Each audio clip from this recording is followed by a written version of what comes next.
Simon O'Donnell, Steve Harmison with you as usual. Now, SEN, what a few months SEN's going to have. They're going over to the UK to bring you every ball of this Ashes series and the World Test Championship final. Of course, that's at the Oval prior to the Ashes starting.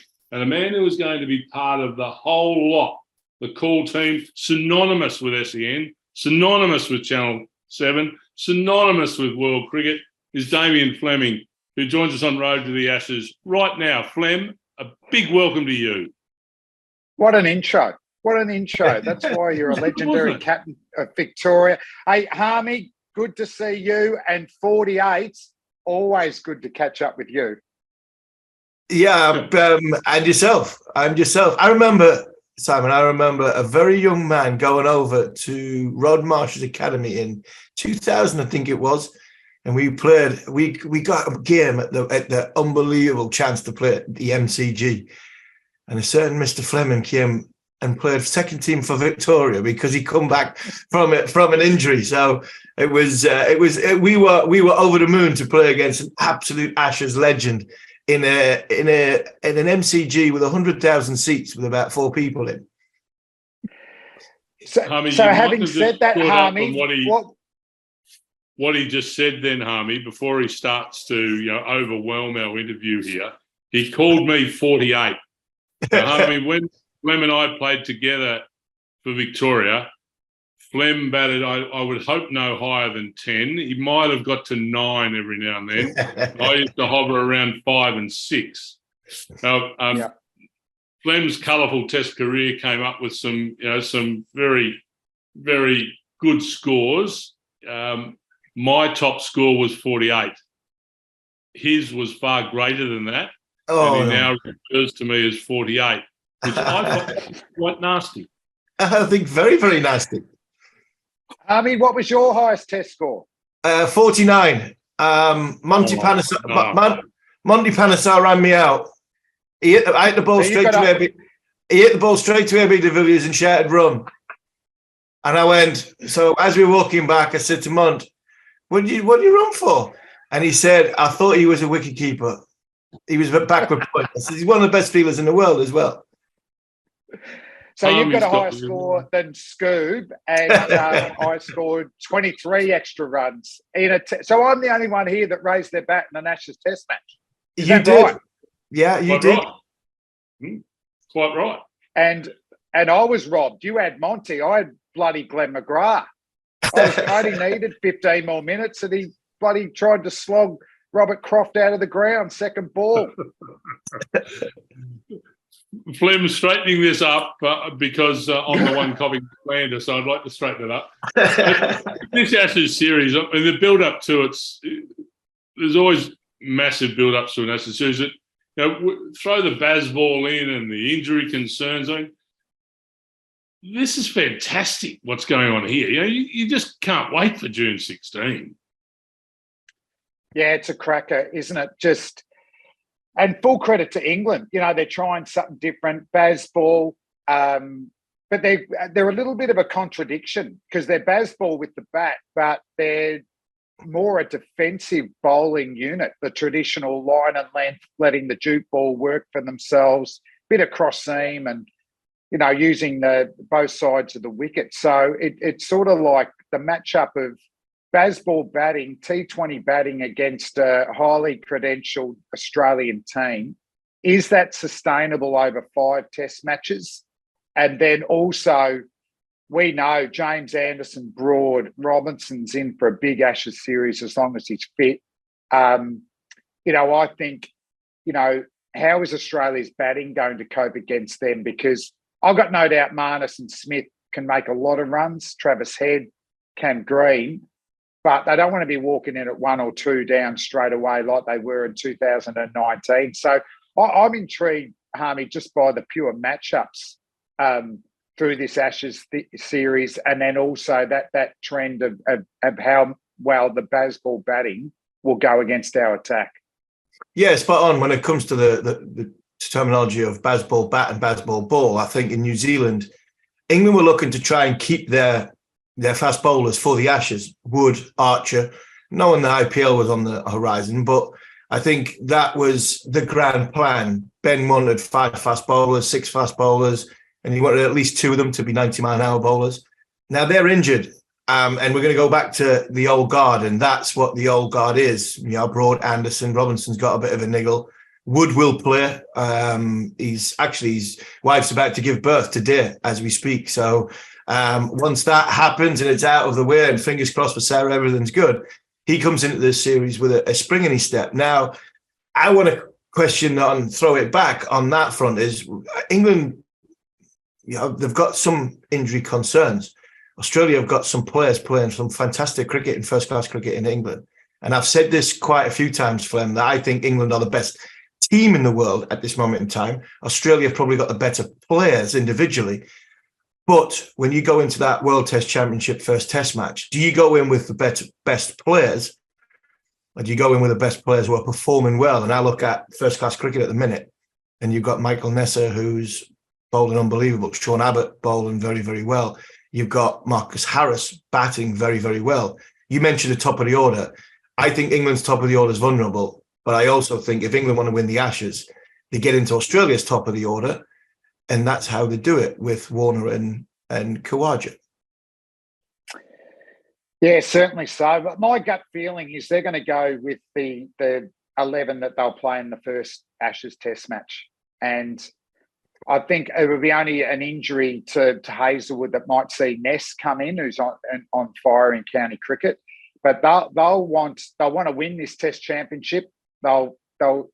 They spoke a lot how over rates cost them last time. So this is something that they want to win badly, and it also gives them a nice run into that first Test match. So my gut feel is Warner will open with Khawaja.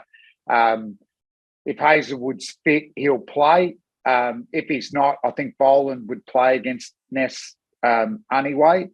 So I think they'll keep it pretty simple. But I'm hearing that they've certainly encouraged Ness, Harris, and also Hanscom to be over playing county cricket because for injuries, but also for form because it's 5 Test matches, and particularly with the batting.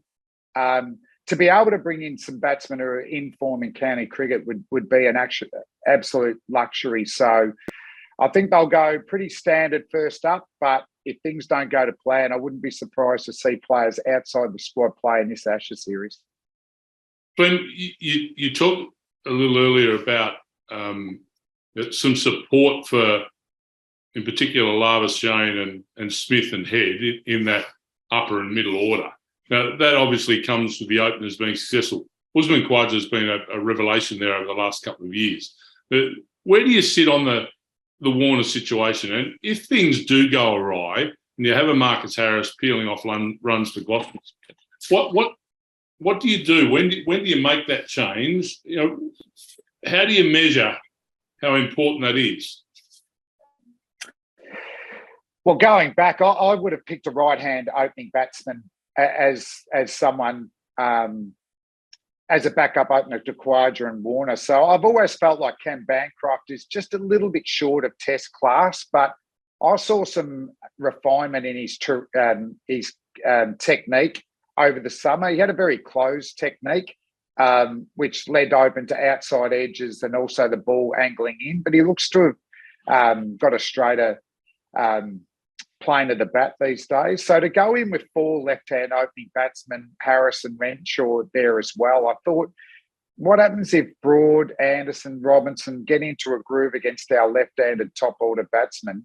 Where's the change-up? What are we going to do about being able to play a right-hand batsman? So I would have done that initially, but I've still got Warner ahead of Harris despite the form because otherwise why pick him?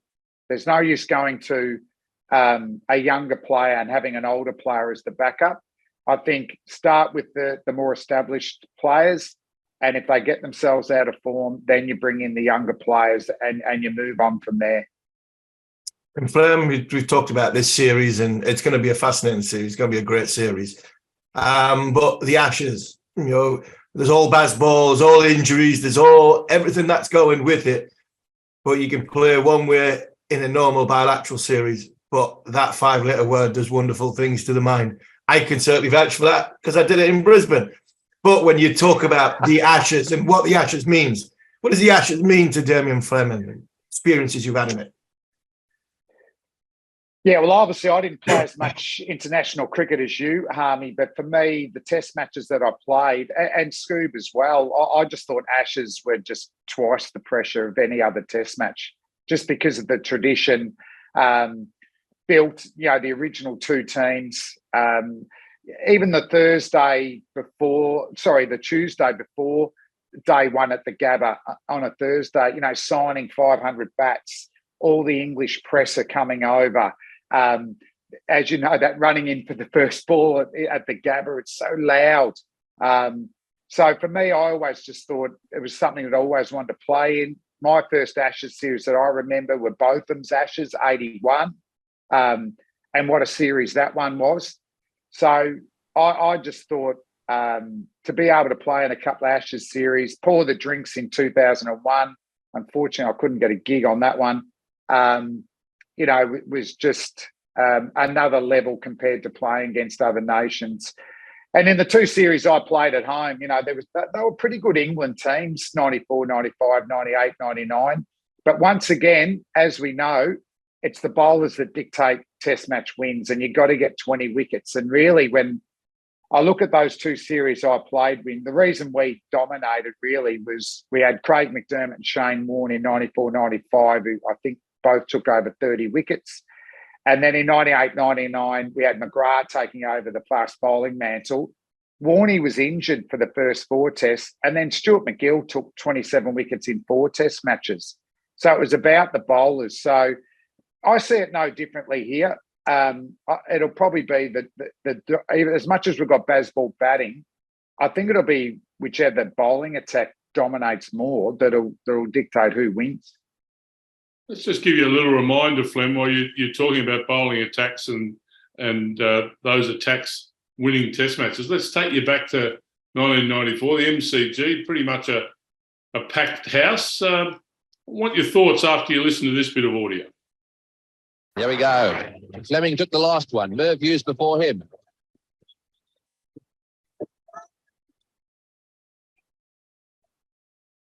He's got That's a hat-trick to Shane Warne. A great moment in his career. What a catch by David Boone. You won't see many better catches forward short leg than that one. The Aussies are all around, and have a look at that. Fleming alongside Warne there, the last two to take a hat-trick for Australia. What a moment. Well, he got his hat-trick. You were joyous when he got his. You had your own little opportunity too, Flem. Well, he dropped my bloody second hat-trick, didn't he, Warney? Shocking.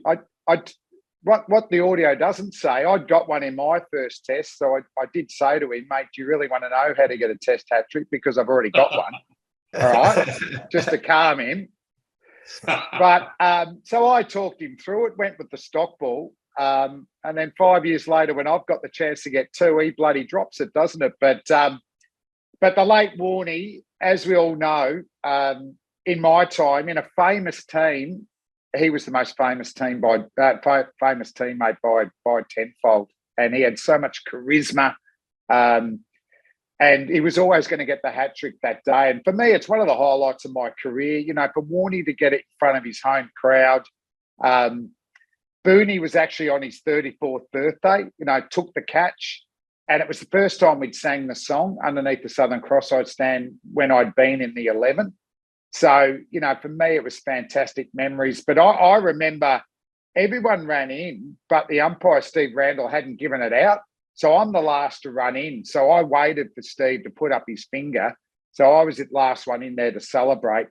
But, you know, just once again, Warney wasn't going to do it anywhere else but the MCG, you know, a place he owned. And just another little milestone for the great man to tick off, wasn't it? Yeah, and you talk us through your hat trick, Flem. You know, we talk about Ash's hat tricks. It's an unbelievable thing to have as a hat trick in Test match cricket. But talk us through yours. Well, unfortunately, I don't think there's any footage. It was in Pakistan, Harmy, and the player I dismissed later got done for match fixing. So we're just still, that my teammates are still wondering whether it actually counts. But it's in Wisden, boys, so I'm taking it. So a bit like Stuart Broad not wanting to count the Ashes series because of COVID last year. You're a bit sceptical of yours because of a bit of match fixing. Complications later on have put it into question, Steve. But as I said, is that a little wisdom in your background there? If it's in there, I'm taking it. But for me, just to be able to play, go back to the Ashes series, and to win both of them, and we were lucky. We finished it up pretty early. I think we were singing it by the third test match in those series. But from an English perspective, I actually helped England win 2 test matches. In Adelaide was a famous victory for England. Devon Malcolm bowled as fast as anyone's humanly bowled. Like day 5, Adelaide, it's slow, it's keeping low. And I remember I walked out to bat. Steve Waugh's middle stump had flown by about 30 metres. And Big Debbie, arching back, that slinging action, I just remember going, no backlift, you could get hurt here. And he ran through us. And then in 98, 99, 3-day test, Boxing Day, late that night, myself and Colin Miller were trying to work out where we're going to celebrate, where we're getting drink cards, Star Bar, then the Crown Casino. An hour later, we're out there batting, and Dean Headley runs through us, and England win within that 3 days. So no celebrations, no drink cards.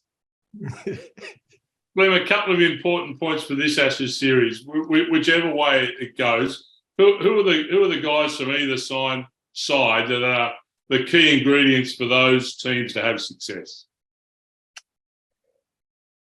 From Australia's perspective, I think Steve Smith's going to have to score a lot of runs, him and Marnus. But the player I'm most excited about is Cam Green. That 100 in India. I know he didn't bowl a lot over there, but 6'7", bowls 145 kilometres an hour, bowls a natural outswinger.